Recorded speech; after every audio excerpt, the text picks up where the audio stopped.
kawaida yake hutembelea sehemu mbalimbali na kukutana na wananchi kusudi kuelezea mambo ambayo serikali inafanya na vile vile mipango ya maendeleo.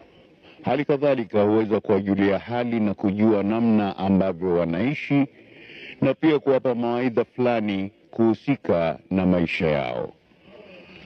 Katika sehemu ya Molo alitembelea wananchi huko na pia kueleza juu ya amani, ambapo ndio jambo muhimu sana katika maisha ya binadamu.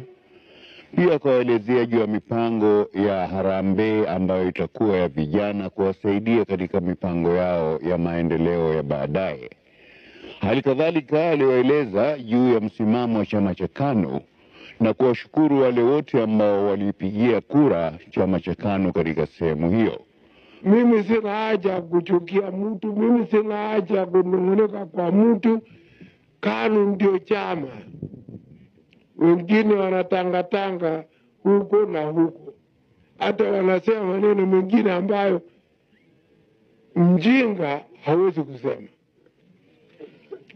Wengine wanasema katika Eldoret iko kampuni.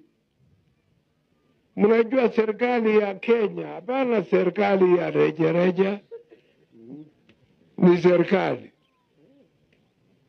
Kila nchi ina serikali, ina jeshi lake ya kulinda nchi,